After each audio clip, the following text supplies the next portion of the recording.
Hello दोस्तों, नमस्कार। आइए स्टार्ट करते हैं 7 दिसंबर की क्लास। एडिटोरियल का टाइटल आपको दे रखा है क्रिएटिंग सर्टेनिटी।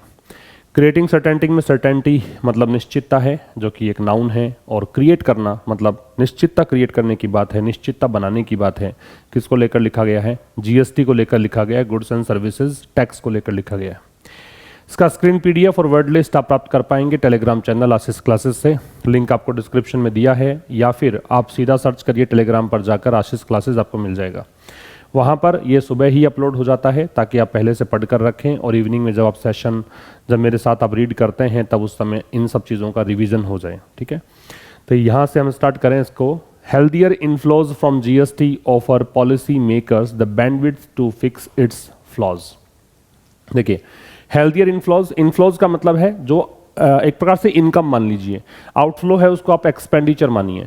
तो हेल्दियर इनफ्लोज का मतलब और अधिक हेल्दी तरीके से और अधिक अच्छा इनफ्लो मतलब इनकम किससे? जीएसटी से। तो ये जो बहुत अच्छी इनकम हो रही है जीएसटी से, ये ऑफर करती है, ये यहाँ पे ऑफर करती है। तो ये इनफ्लोज की वर्ब है ऑफर। पॉलिसी मेकर्स नीति निर्माताओं को द बैंडविड्थ का मतलब एक प्रकार से एबिलिटी है, या फिर कहें फ्रीडम है कुछ करने की। ठीक है, टू फिक्स इट्स फ्लॉज कि वो इसके जो त्रुटियां हैं, वो इसमें जो खामियां हैं उसको क्या कर सकते हैं? फिक्स कर सकते हैं, ठीक कर सकते हैं। फ्लो का मतलब लिखिए, फ्लो का मतलब होता है वीकनेस, या फिर आप इसे कहिए डिफेक्ट। तो फ्लो का मतलब है वीकनेस या डिफेक्ट। ठीक है, फ्लॉज है वो यहाँ पे नाउन है, इसलिए नाउन है क्योंकि इट्स पजेसिव एडजेक्टिव है। तो पजेसिव एडजेक्टिव के बाद जो शब्द आता है वो क्या कहलाता है? नाउन कहलाता है। क्या कहना चाह रहा है? हेल्दियर इनफ्लोज, जो भी इनकम है, जो और अधिक बेहतर इनकम। हेल्दियर मतलब हेल्दी का डिग्री कंपैरेटिव है, तो और अधिक बेहतर इनकम किससे? जीएसटी से। वो यहाँ ऑफर कर रही है पॉलिसी मेकर्स को, बैंडविड्थ दे रही है, इस प्रकार से मतलब एक फ्रीडम दे रही है, एक एबिलिटी दे रही है किस चीज़ से निपटने की। ठीक है, किसी चीज़ से किसी चीज़ को हैंडल करने, टैकल करने के लिए जो फ्रीडम आपको दी जाती है, जो एबिलिटी आपको दी जाती है, उसको हम बोलते हैं बैंडविड्थ। तो ये बैंडविड्थ दे रही है किसको? किस लिए? ताकि इसके में जो खामियां हैं उसको दूर किया जा सके। आगे देखिए, the goods and services tax which turn 6.5 years old this month. तो इस महीने जो गुड्स एंड सर्विसेज टैक्स है, विच रिलेटिव प्रोनाउन है, ये जीएसटी के लिए आ रहा है। इसकी वर्ब है टर्न्स। ठीक है, 6.5 years मतलब 6.5 साल हो गए हैं। दिस मंथ इस महीने, तो इस महीने इस जीएसटी को लागू हुए 6.5 साल हो गए हैं। हैज यील्डेड, अब ये हैज जो है इस जीएसटी की वर्ब है। यील्ड का मतलब वैसे समर्पण करना भी होता है, घुटने टेकना भी होता है, लेकिन यहाँ इसका मतलब घुटने टेकना नहीं है, यहाँ इसका मतलब है प्रोड्यूस करना। ठीक है, या अर्न करना, कमाना। तो इस जीएसटी से कमाई कितनी हुई है? लगभग 3.4 लाख करोड़ की, थ्रू अक्टूबर एंड नवंबर। ये जो थ्रू है ये प्रेपोजिशन है, और यहां पे थ्रू का जो मतलब है वो है बिगिनिंग टू एंड। इस थ्रू का मतलब क्या है? Beginning to end. देखिए, थ्रू एक माध्यम के लिए भी लगता है इस माध्यम से, और बिगिनिंग टू एंड के लिए भी थ्रू लगता है। और तीसरा एक और यूज इसका होता है एज अ रिजल्ट ऑफ, इसके परिणाम स्वरूप, इस अर्थ में भी थ्रू का प्रयोग हम करते हैं। ठीक है, तो ये क्या कहना चाह रहा है कि 6.5 साल का ये, अब ये विच से लेकर यहां तक की अगर बात करोगे तो ये इंट्रोडक्शन दिया गया है केवल कि जीएसटी जो कि इस महीने 6.5 साल का हो गया है, कि 6.5 साल इसको हो गए हैं जीएसटी को लागू हुए। अब आ जाइए फिर से जीएसटी पर। इसकी वर्ब है हैज यील्डेड, जिसमें हैज हेल्पिंग वर्ब है, और आपको पता है कि हैज के साथ हम वर्ब की थर्ड फॉर्म लगाते हैं, तो यील्डेड है। तो ये जो जीएसटी है इसने लगभग ऑलमोस्ट मतलब नियरली लगभग 3.4 लाख करोड़ रुपए अर्न किए हैं। कब? अक्टूबर से नवंबर तक, मतलब अक्टूबर के शुरुआत से लेकर नवंबर के एंड तक। ठीक है, while revenues in October mark the second highest monthly collections. While का मतलब यद्यपि होता है, वाइल एक कंजंक्शन होता है, दो क्लॉजेस को जोड़ना चाहता है, जोड़ने के लिए यूज किया जाता है, और ऐसे क्लॉजेस को जोड़ेगा, ऐसे उपवाक्यों को जोड़ेगा जो विरोधाभासी होंगे, विपरीत अर्थ बताएंगे। तो क्या कह रहा है? वाइल रेवेन्यूज इन अक्टूबर तो यद्यपि जो आय है, रेवेन्यूज है किसमें? अक्टूबर में। Mark the second highest monthly collections, इस आय ने मार्क किया मतलब चिन्हित किया है कि ये जो सेकंड हाईएस्ट मंथली कलेक्शन है, कि जितना मंथली कलेक्शन होता है, जितना एक महीने में कलेक्शन होता है, वो सबसे ज़्यादा रहा है और ये सेकंड हाईएस्ट रहा है मतलब, ठीक है। तो कह रहा है यद्यपि जो अक्टूबर के अंदर रेवेन्यूज हुए थे, अक्टूबर में जो आय हुई है, इन रेवेन्यूज ने मार्क किया है कि अक्टूबर को जो है वो सेकंड हाईएस्ट मंथली कलेक्शन वाला ये क्या है, मंथ है। कलेक्शंस यहाँ पे नाउन है और मंथली यहाँ पे एडजेक्टिव है। तो आप ये देख लेना कि जब ly लगता है वर्ड के एंड में और हम सोच लेते हैं कि वो एडवर्ब ही होगा, ऐसा नहीं है, वो एडजेक्टिव भी हो सकता है। तो मंथली यहाँ पे एडजेक्टिव है क्योंकि नाउन को मॉडिफाई कर रहा है, नाउन से पहले आ रहा है, ठीक है। तो यद्यपि अक्टूबर में होने वाली जो आय है उसने यहाँ पे इस महीने को इस तरह से मार्क किया है कि ये दूसरा सबसे हाई स्तर का मंथली कलेक्शन रहा है, ठीक है। दूसरा हाईएस्ट मंथली कलेक्शंस वाला मंथ रहा है। और इस तरफ देखिए दूसरी तरफ कि नवंबर किटी का मतलब कलेक्शन होता है। जैसे वहां कलेक्शन लिखा है तो यहां भी कलेक्शन आप लिख सकते हो किटी की जगह। सामूहिक धनकोष को बोलते हैं। तो नवंबर का जो कलेक्शन रहा वो थर्ड हाईएस्ट है। तो अक्टूबर में सेकंड हाईएस्ट मंथ रहा कलेक्शन के लिहाज से देखें, और नवंबर कौन सा रहा, तीसरा सर्वाधिक कलेक्शन वाला मंथ रहा।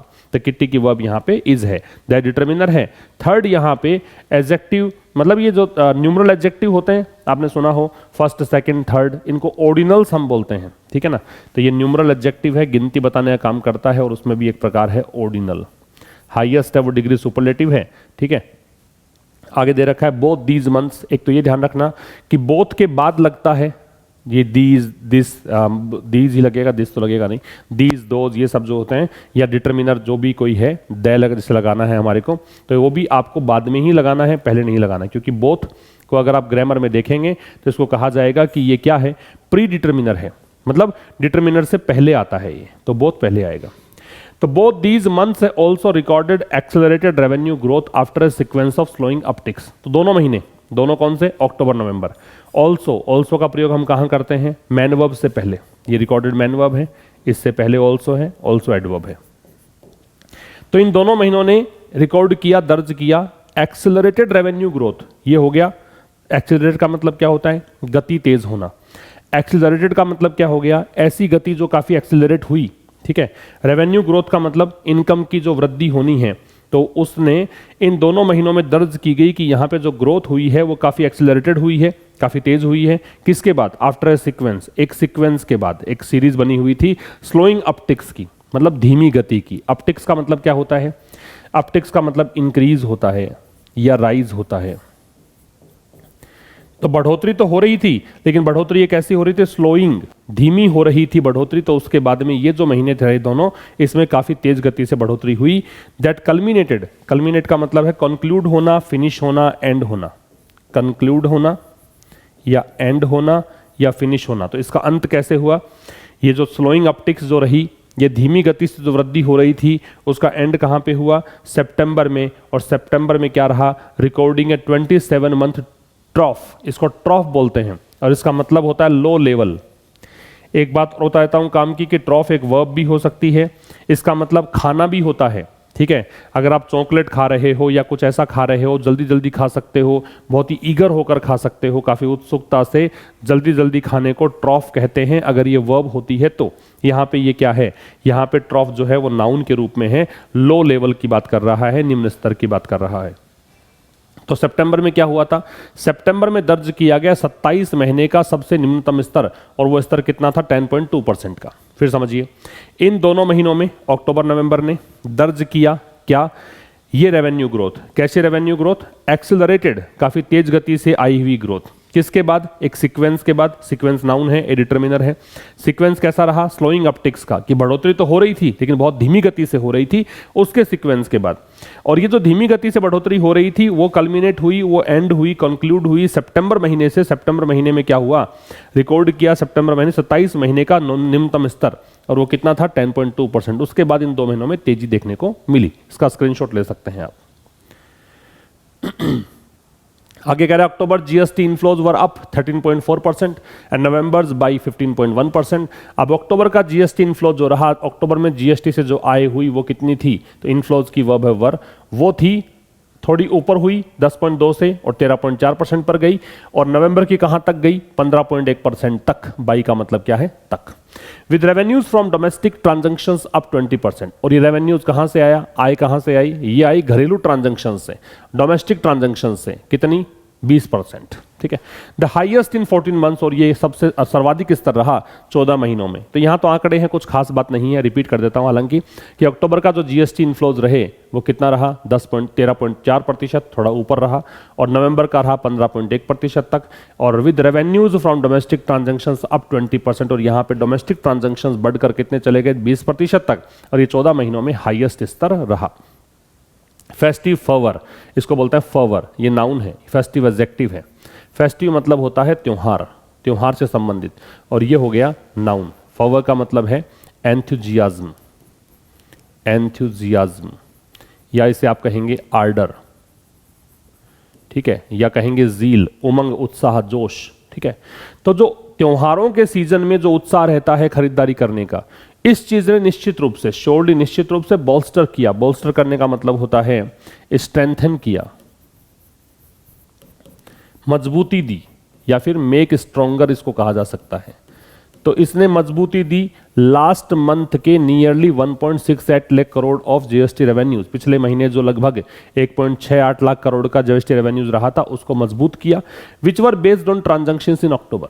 और ये जो जीएसटी रेवेन्यूज थे इसके लिए दे रखा है, ये बेस्ड थे, ये इसकी वर बेस्ड के साथ ऑन लगेगा, ये अक्टूबर महीने के ट्रांजैक्शंस पर आधारित थे, एंड दैट ट्रेंड में परसिस्ट, और ये जो ट्रेंड था, ये जो रुझान है, ये हो सकता है, मैं बताता है पॉसिबिलिटी, में क्या है, पॉसिबिलिटी बताने का काम करता। मैं रिपीट थोड़ा बता देता हूं इसके बारे में, कि मे, कैन, माइट, मस्ट, शुड, ये सब पॉसिबिलिटी बताने का काम करते हैं।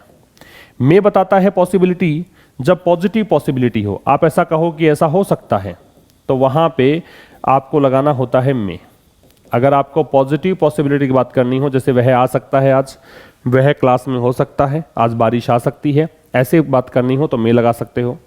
कैन तब लगाते हैं जब नेगेटिव पॉसिबिलिटी बतानी हो, कि ऐसा नहीं हो सकता, बारिश नहीं आ सकती है, वह आज क्लास में नहीं हो सकता है, ऐसी कंडीशन हो तो लगाना है कैन। कैन नॉट लगाना है, मतलब माइट लगाना है रिमोट या वीक पॉसिबिलिटी के लिए, कमजोर संभावना के लिए, ठीक है। कमजोर संभावना कैसे, जैसे मैं ये कहूं कि आकाश में बादल नहीं है लेकिन बारिश हो सकती है, बादल नहीं है तो बारिश कैसे होगी, तो ये संभावना कैसी है, बहुत कमजोर है, आपने पढ़ाई नहीं की फिर भी आप पास हो सकते हैं, उत्तीर्ण हो सकते हैं एग्जाम में, यहां पे आएगा माइट। और ये दोनों जो है वो आता है स्ट्रॉन्ग पॉसिबिलिटी के लिए। जब प्रबल संभावना हो, हालांकि मस्ट तो आपने सुना ही है, बहुत बार मैंने बताया भी है, लेकिन शुड भी इसके मीनिंग में आ सकता है। जैसे आपने बहुत अच्छे से पढ़ाई की है और पक्का ही पास हो जाएंगे, ठीक है, ऐसे ही कहें कि आकाश में काले घने बादल हैं और बारिश होगी ही, तो ऐसी कंडीशंस में हम लगाते हैं क्या, मस्ट या शुड। तो ये पॉसिबिलिटी के लिए कुछ मॉडल्स हैं, ध्यान रखेंगे। परसिस्ट जो दे रखा है, परसिस्ट का मतलब होता है कंटिन्यू, तो ये जो ट्रेंड है वो कंटिन्यू रह सकता है। दिस मंथ, इस महीने, एज वेल मतलब इस भी, एज वेल का मतलब टू, इस महीने भी ये कंटिन्यू रह सकता है। ऑन द बैक ऑफ का मतलब इस आधार पर, आधार क्या है इसका, इसका आधार है anticipated last minute Deepavali spending. Spending का मतलब है खर्चा, एंटिसिपेटेड का मतलब है एक्सपेक्टेड, जैसा कि पहले ही अनुमानित था। जो अनुमानित अंतिम क्षणों में दीपावली पर किया गया खर्चा था, उसके आधार पर यह कह सकता है कि यह ट्रेंड कंटिन्यू रह सकता है इस महीने भी। एक बार फिर समझिए, जो त्योहार के समय पर जोश उमंग उत्साह दिखा उपभोक्ताओं का, उन्होंने निश्चित रूप से पिछले महीने का लगभग 1.6 लाख 8 करोड़ का जो जीएसटी रेवेन्यूज था उसको और स्ट्रॉन्ग कर दिया, जो कि आधारित था किस कारण से, क्योंकि अक्टूबर में ट्रांजैक्शंस हुए थे, तो उसका ये देखने को मिला परिणाम। और कह रहा है कि ये जो ट्रेंड है ये कंटिन्यू रह सकता है इस महीने भी, किस आधार पर, अनुमानित रूप से जो अंतिम समय पर की गई स्पेंडिंग है दीपावली के समय, उसके बेसिस पर, ठीक है। तो ये था इस स्लाइड में। आगे बात करते हैं, इसका स्क्रीनशॉट ले लीजिए आप। आगे कह रहा है prior to this 2 month spike. Spike का मतलब होता है इंक्रीज, स्पाइक का मतलब क्या होता है, इंक्रीज। और प्रायर टू का मतलब, प्रायर के साथ टू लगता है, प्रायर टू का मतलब इससे पहले। तो इन 2 महीनों में ये जो 2 महीने का स्पाइक रहा है ना, ये 2 मंथ के लिए दिस नहीं आ रहा, ये दिस आ रहा है स्पाइक के लिए। देखो सिंगुलर है, अगर 2 मंथ के लिए आता तो यहाँ पे दीज होता। तो ये जो 2 महीने की बढ़ोतरी है, इससे पहले GST revenues had crossed 1.65 lakh crore on only 3 occasions. तो 1.65 लाख करोड़ का जो आंकड़ा है वो केवल 3 अवसरों पर ही क्रॉस हुआ था जीएसटी रेवेन्यू का। जीएसटी रेवेन्यूज की वर्ब है had crossed, which were typically driven by. और ये जो 3 ओकेजन्स थे, ये 3 अवसर थे जहां पे 1.65 लाख करोड़ से अधिक का आंकड़ा छुआ था, ये ड्रिवन था। वर्ब के साथ ड्रिवन है, पैसिव है, टिपिकली एडवर्ब है, जो टिपिकल तरीके से या फिर कहें कि ये तो ऐसा होना ही था कि 3 ओकेजन्स पर। ये ड्रिवन किससे था, उत्प्रेरित किससे था, कोज्ड किससे था। ड्रिवन का मतलब है ट्रिगर्ड। तो ये किस कारण से हुआ था, ये हुआ था ईयर एंड कंप्लायंसेस। कंप्लायंस का मतलब होता है ओबीडियंस, या फिर आप इसे कहिए एडहेरेंस, पालन। भाई क्या होता है कि वर्ष के अंत में जीएसटी भरना ही पड़ता है, तो उसकी अनुपालन करने के कारण ये 3 ओकेजन्स पर ही इतना रहा था, ये कहना चाहता है।